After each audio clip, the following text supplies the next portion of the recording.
Islamic Library, enlightening about religion. موجودہ زمانے میں اس قسم کے بکثرت لوگ ہیں، لہٰذا جہاں تک ہو سکے ایسوں سے بچنے کی کوشش کرو اور ان کی طرف قطعاً توجہ نہ دو، اس لیے کہ ایسے نقلی صوفیوں سے اگر تم نے ہزارہا سلوک و طریقت حاصل کرنے کی کوشش کی تو ایک لمحہ کے لیے بھی طریقت کا دامن تمہارے ہاتھ نہ آئے گا۔ یہ راہ محض گدڑی پہننے سے طے نہیں ہوتی، بلکہ یہ منزل ریاضت و محنت سے ملتی ہے۔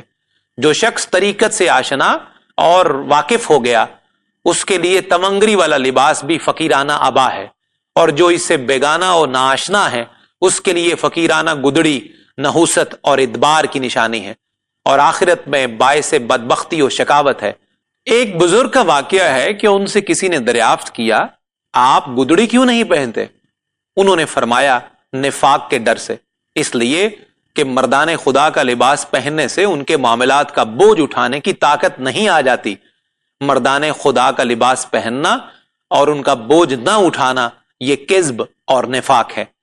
اور اگر یہ لباس فقر تم اس لیے پہنتے ہو کہ اللہ تعالیٰ تمہیں پہچانے کہ تم اس کے خاص بندے ہو تو وہ بغیر لباس کے بھی جانتا ہے، اور اگر اس لیے پہنتے ہو کہ لوگ تمہیں پہچانے کہ تم خدا کے خاص بندے ہو، اگر واقعی تم ایسے ہو تب بھی یہ ریاکاری ہوگی۔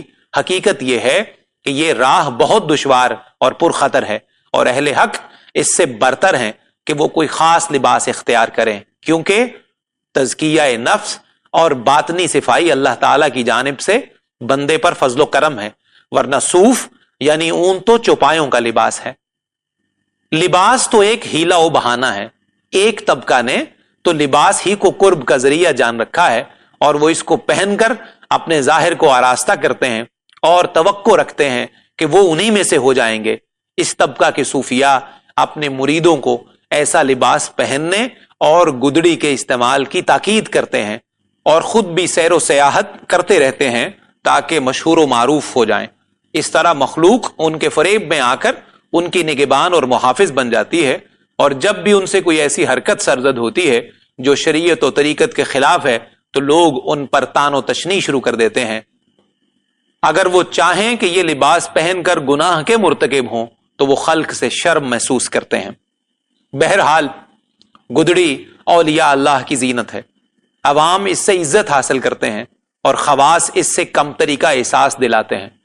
عوام تو یوں عزت حاصل کرتے ہیں کہ جب وہ اس لباس کو پہنتے ہیں تو مخلوق خدا ان کی عزت کرتی ہے، اور خاص اس طرح کمتری کا احساس دلاتے ہیں کہ جب وہ گدڑی پہنتے ہیں تو لوگ انہیں عوام الناس میں سے جان کر انہیں ملامت کرتے ہیں۔ لہٰذا یہ لباس عوام کے لیے نعمت ہے اور خواص کے لیے پیرہن ابتلا، کیونکہ اکثر عوام حقیقت کی پہچان میں سرگرداں رہتے ہیں، چونکہ یہ مقام و درجہ ان کی دسترس اور ان کی فہم سے بالاتر ہے، اور وہ اس کے حصول کا سامان بھی نہیں رکھتے جس سے وہ رئیس بن جائیں۔